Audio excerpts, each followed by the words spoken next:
right, Larry, EA Sports coverage of the NFL brings us to the steel capital of the world, Pittsburgh, PA, and Heinz Field. Today, it's an AFC North matchup between the Cincinnati Bengals and the Pittsburgh Steelers.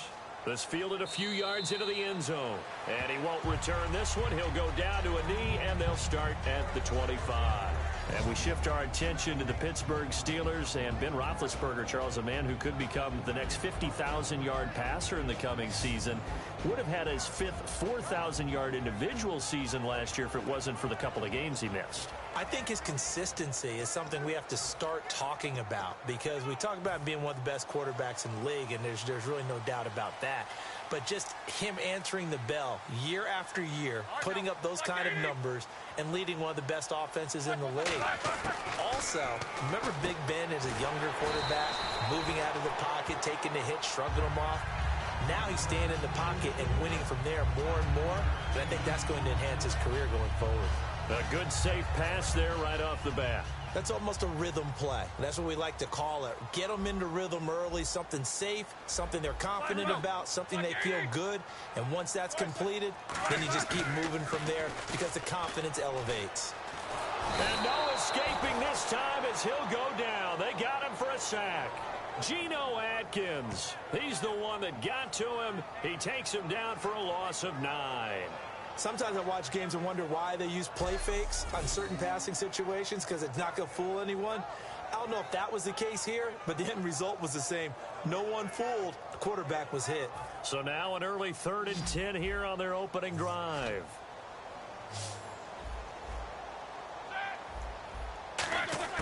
On 3rd down, Roethlisberger. And incomplete. He had nowhere to throw, so he just tossed it away. But that brings up 4th. Partner, how many times have you heard it? Pressure creates diamonds, right? But it also bursts pipes. And on that one, that's what they got. They got after him, and he was fortunate just to get rid of it. Yeah, he just had to chuck it away.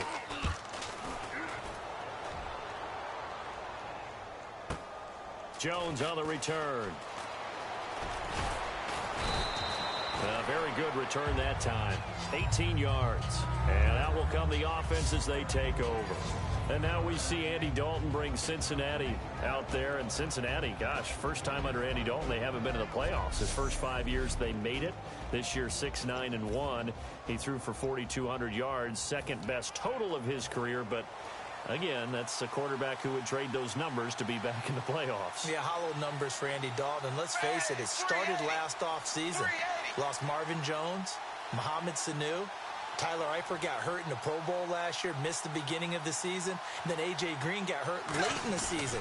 So all of his weapons gone from him, and it made it tough for him to generate the offense he wanted to in Cincinnati, hoping to have a bounce-back year in 2017. It'll be a gain of 6, and it's a 2nd down. I think the best offenses love to get the ball to their running backs in open space because they have the ability to make people miss, and they also have the ability to run over people. And if you do that throughout the game, after a while, they might just run through some of those tackles and go a long way. Well, we saw him shed a nice tackle on that play. They'll run for the first time with Hill. He finds some open field here. And he's able to get this one down to the 40-yard line. And call it a gain of 19, and it moves the chains. For Jeremy Hill, with the season in the rearview mirror, finished just below 1,000 yards. I think 18th in the league in rushing. And what, his 2 100-yard games both came against Cleveland, I believe.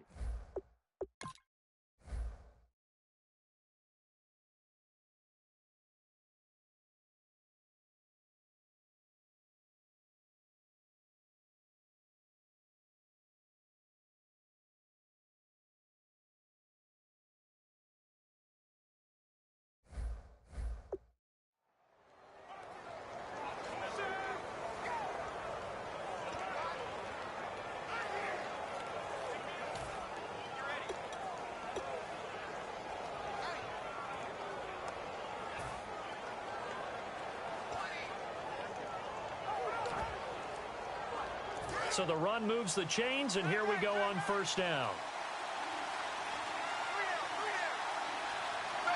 They'll need to get the play off quickly. They'll give it to him right up the gut. And he'll take this one down to the 36. Call it a gain of 4 on first, and that'll make it second down. First drive for this offense today, and our first chance to get a look at Tyler Eifert. And he's part of the new wave of tight ends in the NFL. They use them in every position, sometimes even by themselves as a wide receiver. And they're 6 yards away from picking up the first here on second down.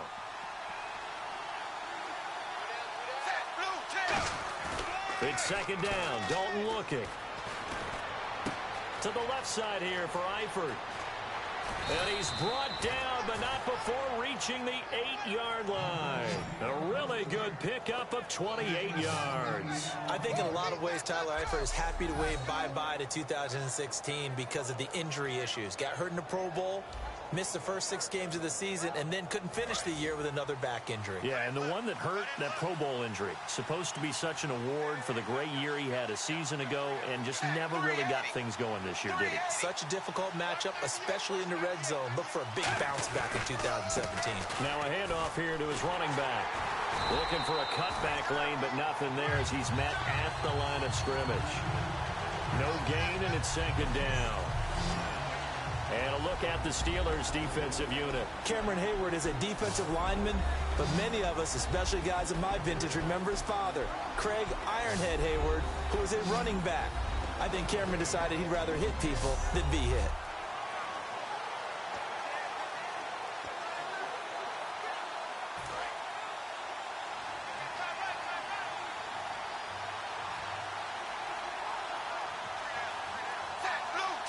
Second and goal now from the 8. Now they'll run it on the toss. And he'll take this into the end zone for a Bengal TD.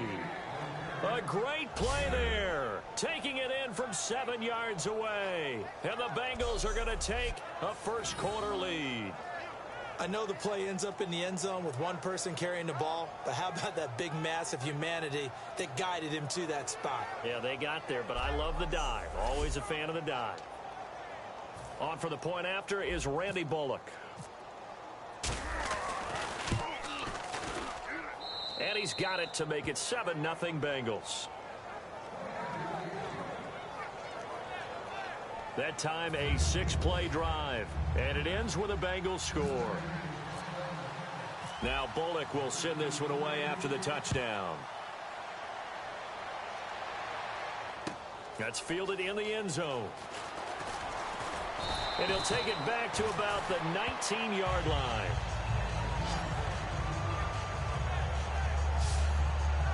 Pittsburgh's offense now heading back out onto the field. And the last drive, their first drive, 3 and out. What changes here, if anything? I think it's making sure the guys that you trust the most with the ball, the biggest playmakers you have, that they touch it on this possession to try and get things moving. So get it to the horses. Without a doubt. They're the ones that typically end up in the end zone. Now Roethlisberger over the middle. It's caught by Rodgers. Give him 9 there on the first down completion. And that's one of his advantages of a passer, is it not? With his height, setting back there in the pocket, firing it over the middle, he can really see everything clearly. It is, and I know that other quarterbacks get it done different ways, all right? You don't have to be his height to make a great play. But what he does is he takes away having to make those slide steps in the pocket to find angles to throw the ball through. He just throws right over the top of it because he can see everything, and sometimes that saves time and gets the ball to a receiver quicker. And they'll lose a yard that time, and that's going to lead to a third down. And frankly, Brandon, we're talking about things I'm not sure we ever thought we'd talk about in the NFL, and a lot of that is the speed at the linebacker position. A lot of these guys in college, they were safeties. They moved them up to outside linebacker to combat the spread offenses, and now we're seeing it in the NFL. Those same guys using their speed to make plays in the backfield, similar to that one. In 12 regular season games this last year for Bell, averaging over 150 yards from scrimmage. First 2 games in the playoffs were great, but, you know, getting injured in the final game probably leaves a bad taste in his mouth. Leaves a bad taste. Gives him fuel for the next season, though, because remember, for the last few years, he hasn't been able to play a full season for various reasons. Now, going into next year, imagine those numbers over a 16-game season and heading into the playoffs. Le'Veon Bell can set new records. So a change of possession here on the punt. And the Bengals take possession. Cincinnati now ready to take the field. And they will simply, Charles, be looking to duplicate what they did last drive when they were able to push it in for 6. And they hope it'll be that easy, right? To be able to take exactly what happened before, replicate it. They may have to make a few additional changes along the way because I'm sure the defense will make some adjustments, but they've got to have great confidence having scored the last time out.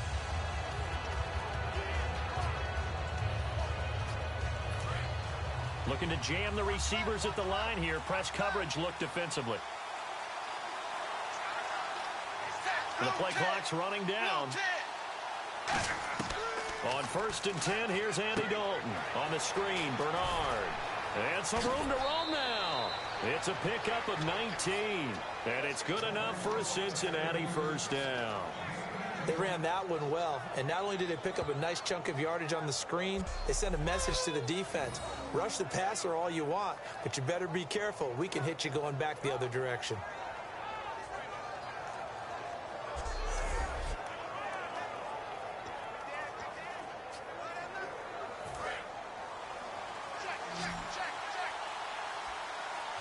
Two receivers left, one to the right. Dalton, 1st and 10. Going right side here, and that's complete. It's a loss of a yard there, and now 2nd down. If you're a selfish player and you're throwing the ball, you're cool with the completion. Maybe not so cool with the yardage loss, though, huh? Yeah, you went backwards on the yardage. Hey, it kind of works like a sack for the defense there. Yeah, it's a really big play for them, right? Able to figure it out, sniff it out, and finish it off. And he's got the hook up to Brandon LaFell. They pick up 12 on the play there, and they move the chains. And a nice pitch and catch to pick up the reception against man coverage. Both of them read how much yardage they needed, figured what they had to do, and were able to beat the man coverage for the completion.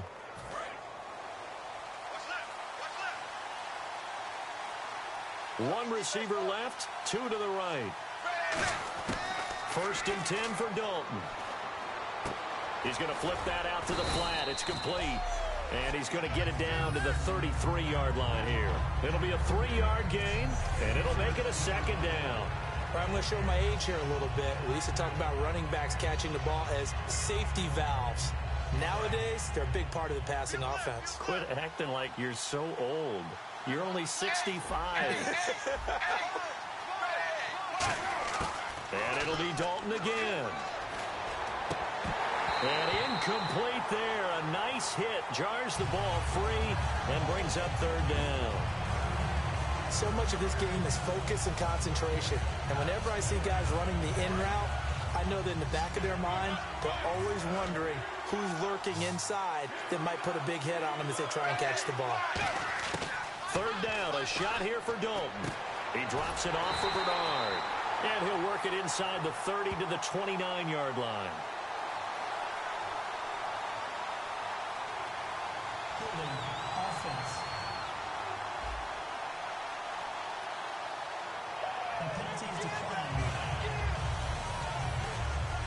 So on 4th down, Marvin Lewis sends on the field goal unit.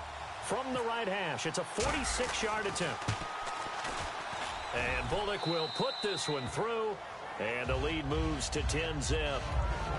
So it's a 7-play drive, but it stalls out in the end. Let's credit the defensive front seven. They were a little leaky at the start of the drive, but they stiffened toward the end. After the field goal now, it's Bullock to kick it away. This fielded a few yards into the end zone. And a couple yards deep, he'll go to a knee. He won't return it. And they'll take it out to the 25. Now the Bengals defense readies as they head onto the field. They're just looking to duplicate what they did last time. Force the 3 and out, and that led to a field goal. The only thing better, really, is creating a turnover. 3 and out, get off the field, feel good about yourself, turn the ball over to your offense, and they put the ball through the post for a field goal. They're probably pretty well rested after that 3 and out, too. One would think. That's how you get it done. Create the 3 and outs, get to the bench, get your rest, and hope your offense can control the game. On your screen now, here are the offensive starters.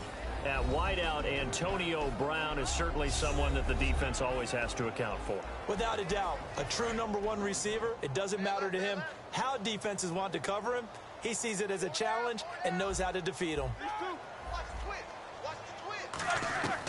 On second down, Roethlisberger. Man open left side is Brown. And he'll get it up to the 33-yard line. The reception good for 7. It's third down. Brown finishing 2016 with over 1,200 yards, 106 receptions. Now for him, people were expecting maybe some bigger numbers, Charles. What did you make of Antonio Brown's season? Well, what I made of it is that he started to get more help along the way. Jesse James developed at tight end. Once Le'Veon Bell got into the lineup, he started to catch passes out of the backfield and ate up a few numbers as well. So Big Ben had more targets to throw it to.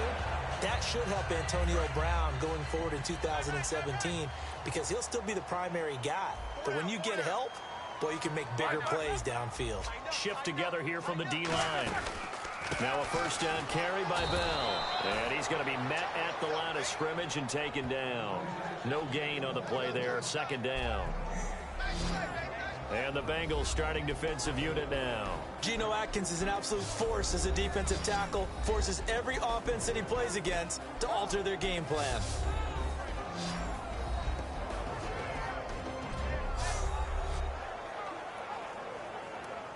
So 2nd and 10 here. Bryant spread out to the right. On second down, here's Roethlisberger. He's got time. Looking middle, and it's incomplete.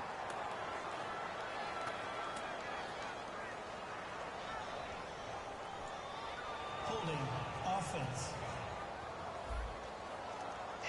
A penalty has declined.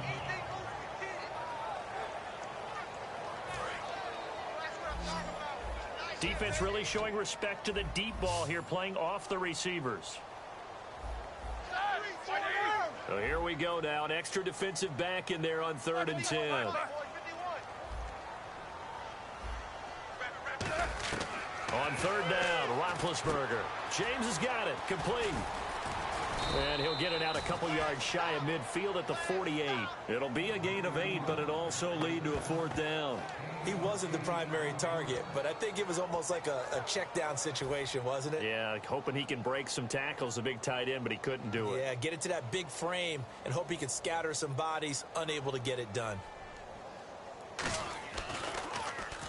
And the kick's away as he angles this one for the sideline. And this will be out of bounds. Now it's a question of where they'll mark it.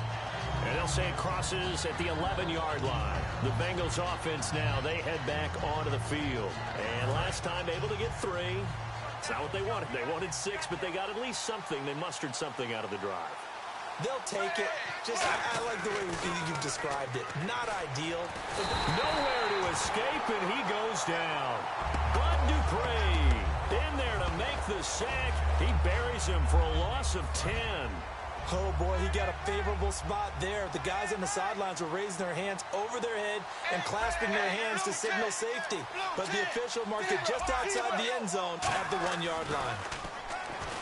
Andy Dalton to the left side here for Eifert. And he is out of bounds, able to get it across the 20-yard line.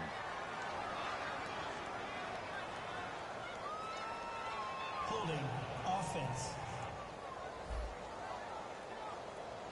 So there you go, holding by the offense, and that'll push him back. Changes.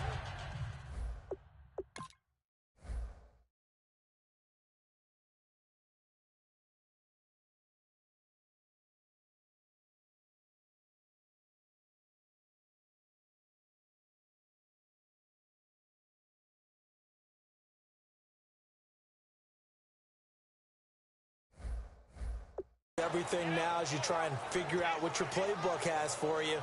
Longer yardage situations, tougher to execute and pick up first downs.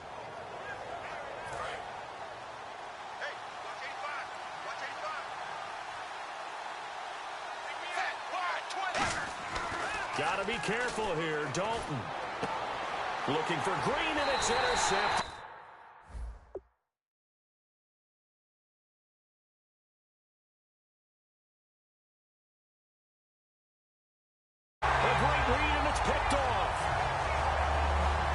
So possession changes hands on the final play. Back with Charles Davis, Brandon Gaudin. It's Steeler football to begin quarter number 2. And what a way to take over as they've got it with a 1st and goal. So the chain gang now done for the drive. Ball on the 10, first and goal. And he's going to pull his way down to about the 1-yard line. That one good for 10 yards. And that'll bring up a second and goal. That's what they wanted out of that first down play. Run it down there. Now they're knocking on the door. The only thing that would have been better was getting it in. And now they can do whatever they want because they've got confidence on their side. Line up quickly and go, or savor it a little bit, but I run right back at them. They'll try and run it in with Bell. They hold him again, and now all of a sudden it's third and goal at the 1. His path became similar to almost running a stretch play, didn't it? Trying to find a crease, anywhere to put his foot in the ground and cut back. It just never materialized.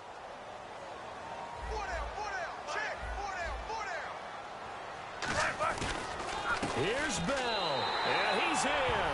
Touchdown, Pittsburgh. Le'Veon Bell taking it in from a yard out. And the Steelers are able to make this a close game again.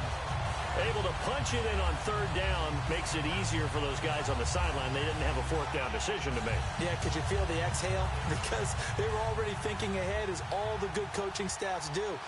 Anticipating, will we have to make the call? They already had it lined up. Never even got to it.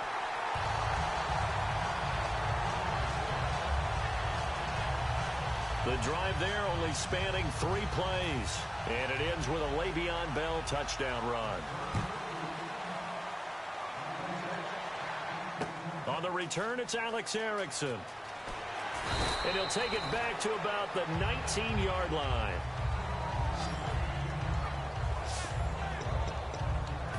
A chance for us again to look at this Pittsburgh defense. And the interception the last time they were out there ended up leading to a touchdown. So the only thing they didn't get really was the pick six, because that's what everyone wants. Take it immediately to the end zone. But their offense capitalized on the takeaway and turned it into the 6 points they were looking for. Yeah, set them up pretty, got the touchdown. Now they're back out there defensively. The best defensive linemen, they play with great leverage so they can get low and not get bowled over by offensive linemen. They have excellent hands. They can throw people off on a play. We just saw a great example of a really good run stop by a guy playing the defensive tackle position.